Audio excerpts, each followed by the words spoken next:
झूठ बोलो, खूब बोलो, झूठ को फैलाते रहो, बार बार बोलो।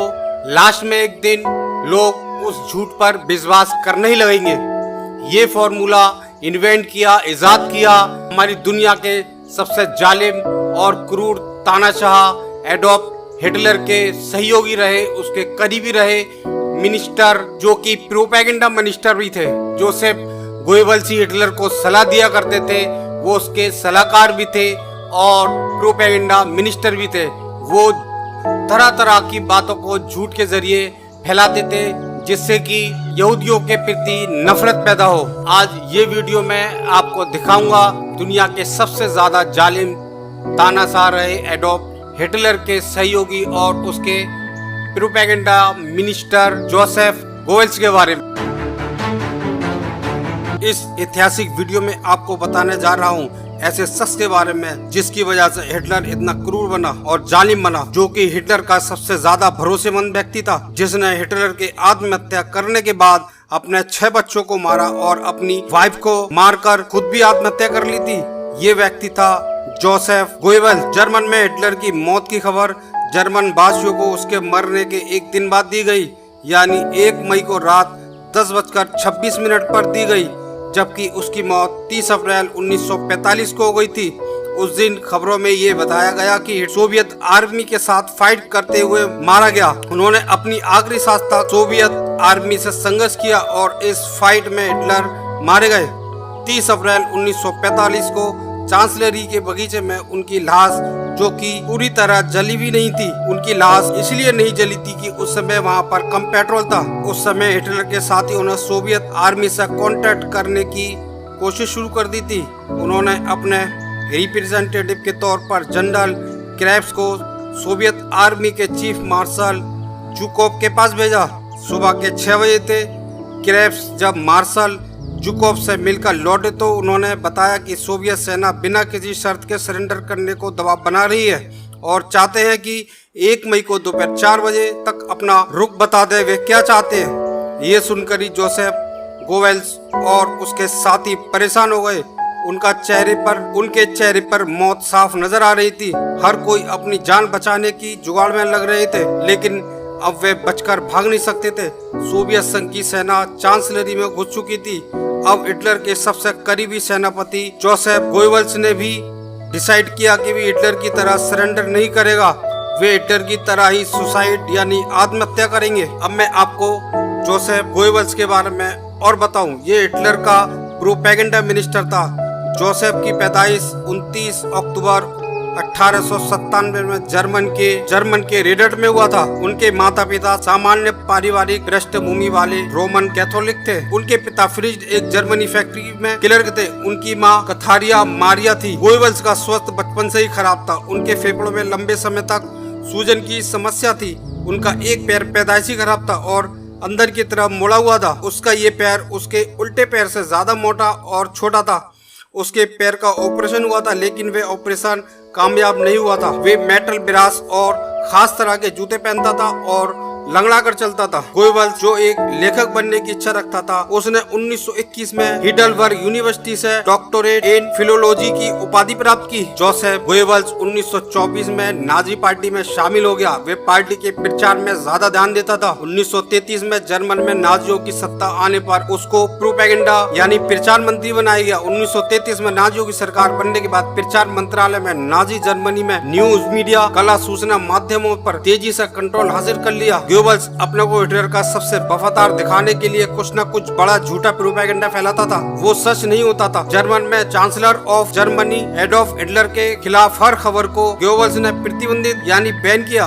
उसको सिर्फ हिटलर के विरोध की खबरों से ही नफरत नहीं थी, बल्कि नाजियों के खिलाफ लिखी हुई सभी किताबों को भी जला दिया था। वे अच्छी तरह जानता था कि ऑडियो और वीडियो में अच्छी तरह झूठ फैलाया जा सकता है, इसलिए वे ऐसे नए आधुनिक उपकरणों यानी नए इंफॉर्मेशन टेक्नोलॉजी के डिवाइसों का इस्तेमाल करता था। हिटलर भी अपनी रैलियों में नई टेक्नोलॉजी का इस्तेमाल किया करता था। ये सब गोएबल्स के दिमाग का हिस्सा थी। हिटलर की सभी रैलियां बहुत बड़ी शान और शौकत के साथ होती थी। उन पर बहुत धन खर्च किया जाता था। हिटलर की हर तस्वीर उसके परमिशन से ही जारी की जाती थी। पूरे जर्मन में हिटलर की आवाज पहुंचने के लिए रेडियो कंपनी से कांटेक्ट किया गया। बहुत सस्ते रेडियो बनवाए गए और लोगों को बहुत सस्ते दामों में दिए गए और बहुत लोगों को फ्री में भी दिए गए। जगह जगह चौराहों पर स्पीकर लगाए गए जिससे हिटलर की आवाज हर जगह पहुंच जाए। अब उसकी नजर सिनेमा पर गई। उसने अमेरिकन फिल्मों पर बैन लगाया, फिल्म इंडस्ट्री को अपने कब्जे में लिया और प्रोपेगेंडा झूठी फिल्में बनाना शुरू कर दी। इन फिल्मों के जरिए झूठी खबरें और झूठी कहानियों पर नफरत फैलाने के लिए फिल्में बनाई जाती थी। उनको जनता को बहुत कम कीमत में और टैक्स फ्री किया जाता था और फ्री में ही दिखाया जाता था। ये सभी काम जोसेफ गोएबल्स के कंट्रोल में था। वही डिसाइड करता था कि स्टोरी क्या होना चाहिए और उसके एक्टर एक्ट्रेस कौन कौन होंगे। प्रोपेगेंडा का उदाहरण आपको एक प्रोग्राम के थ्रू समझाया जा सकता है। हिटलर ने जर्मनी में 1939 से लेकर 1945 तक प्रोग्राम चलाया जिसका नाम T4 और थानासिया रखा गया। नाजियों के मुताबिक बीमार और विकलांग डिसेबल लोग देश के लिए बोझ हैं, उनको मारना ही बेहतर है।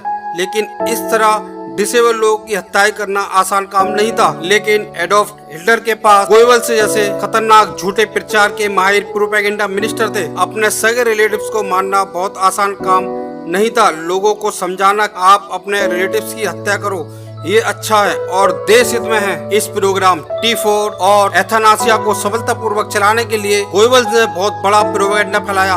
उसने इसके लिए एक झूठी फिल्म का सहारा लिया और फिल्म बनवाई गई। इसका नाम आई एक्यूज था। फिल्म में कहानी थी कि एक डॉक्टर लाइलाज बीमारी से पीड़ित अपनी वाइफ को मार देता है। अब उस पर केस चलता है। इस केस में खास बहस ये थी कि सरकार ने जो किया है क्या वह सही था। फिल्म में दिखाया गया कि उस डॉक्टर ने सही किया। इस प्रोग्राम के लिए बहुत से डॉक्टरों को लगाया गया। वे फिजिकल और मेंटल डिसेबल लोगों की फाइलों को देखते थे और असेसमेंट करते थे कि उनको मारना है या नहीं। ऐसे मरीजों को जर्मनी और ऑस्ट्रिया के 6 इंस्टीट्यूशन में ट्रांसफर किया गया और इनको स्पेशल रूप से बनाए गए गैस चैम्बर्स में मार दिया गया। विकलांग छोटे बच्चों शिशुओं को खतरनाक इंजेक्शन देकर और भूख से मार दिया गया और मरीजों के डेड बॉडीज को बड़े बड़े ओवन में जलाया जाता था। उनको क्रीमेटोरिया कहा जाता था। इस प्रोग्राम के तहत 1940 से 1945 के बीच करीब 2 लाख लोगों की निर्मम हत्या की गई। हिटलर और जोसेफ गोएबल्स का जालिमानी और क्रूर चेहरा फिर सामने आया। किस तरह से झूठे प्रोपेगेंडा के सहारे हिटलर और उसके साथी जोसेफ गोएबल्स ने पूरे जर्मनी में यहूदियों का खुलेआम नरसंहार किया। इसको जर्मनी के इतिहास में नाइट ऑफ ब्रोकन ग्लास और क्रिस्टल ने कहा जाता है। सेकेंड वर्ल्ड वार से पहले दिन था 9 नवंबर 1938 जब पूरे जर्मन की सड़कें कांच के टुकड़ों से भर गई थी। जर्मन में नाजियों और यहूदियों का आर्थिक और सामाजिक बहिष्कार होता था, उनको मारा जाता था। लेकिन उस दिन यहूदियों के साथ बहुत जुल्म किए गए। यहूदियों को घरों से निकालकर मारा गया, उनकी दुकानों में तोड़फोड़ करके आग लगा दी गई। नाजियों के ऑर्गेनाइज ग्रुपों ने यहूदियों के जीवन पर कहर बरपाया। इस दंगे के दौरान यहूदियों के हजारों धार्मिक स्थानों को जलाया गया और उनको तोड़ा गया। यहूदियों के स्वामित्व वाले हजारों दुकानों और व्यवसायों को तोड़ा गया। नाजी नेताओं द्वारा दिए गए आदेशों के बाद पुलिस फोर्स और फायर ब्रिगेड ने इस विनाश को रोकने के लिए कोशिश नहीं की, उल्टे उसमें शामिल थे। इस दौरान नाजी प्रशासन ने लगभग 30,000 यहूदियों को गिरफ्तार करने के आदेश दिए। यहूदियों की संपत्ति को जलाया गया, तोड़ा गया, उनकी हत्याएं की और फिर उनको गिरफ्तार किया गया। जो लोग बचे उनको दबाऊ और बुचेनवाल्ड जैसे कंसंट्रेशन कैंप में डाल दिया गया। जोसेफ गोएबल्स ने लोगों को ये भरोसा दिलाया कि यहूदियों को मारना बहुत जरूरी है, ये देश के लिए कीड़े मकोड़े बन गए हैं। रातों रात यहूदी नाजियों के दुश्मन बन गए।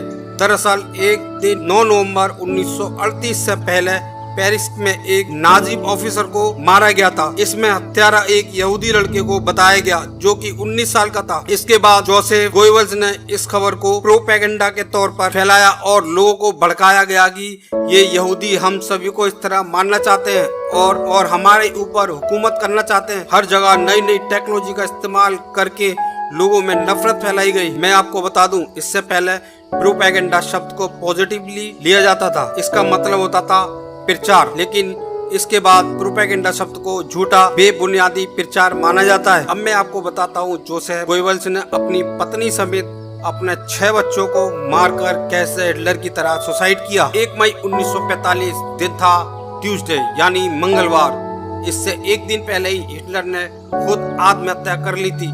सोवियत सेना ने हिटलर के रहने वाली जगह को चारों तरफ से घेर लिया था। चांसलरी के बंकर में ही हिटलर और उसके साथी रह रहे थे। कुछ लोग वहां से भागने की कोशिश कर रहे थे, लेकिन जोसेफ गोइबल्स ने डिसाइड किया कि वे भी हिटलर की तरह खुद को मारेगा, क्योंकि अब वे भाग नहीं सकता। अगर जिंदा पकड़ा गया तो उसे सोवियत सरकार बहुत यातनाएं देगी। वे बहुत डर गया था। गोइबल्स के चेहरे पर बहुत ज्यादा खौफ था। वे मरना नहीं चाहता था, लेकिन मौत उसके चारों तरफ घूम रही थी। जब भी वे आंखें बंद करता तभी उसको मौत दिखाई दे रही थी। गोइबल्स की पत्नी माग्दा, जिसने अपने पहले पति से पैदा हुए बेटे को बता दिया था कि वे पति के साथ सभी बच्चों के साथ आत्महत्या करने जा रही है। शाम के 4 बजे डॉक्टर हेलमेट ने गोइबल्स के सभी बच्चों हेल्गा, हेड्रम, होल्डाइन, हेडविंग, हेल्डेगार्ड, हेलमट, ये सभी बच्चे 4 से 12 साल के थे। इन सभी को नशे के इंजेक्शन दिए गए, जिससे वे बेहोश हो गए। जोसेफ फेस्ट अपनी किताब में लिखते हैं कि गोइबल्स के सभी बच्चों को हिटलर के पर्सनल डॉक्टर थियोडर मोरेल की मौजूदगी में गोइबल्स की वाइफ माग्दा ने बच्चों के मुंह में साइनाइड की बूंद डाली। साइनाइड के मुंह के अंदर जाते ही थोड़े ही पल में ये सभी बच्चे मर गए। इन बच्चों को मारने के बाद माग्दा अपने पति जोसेफ गोइबल्स के पास बंकर में पहुंची। जोसेफ गोइबल्स माग्दा का पहले से ही इंतजार कर रहा था।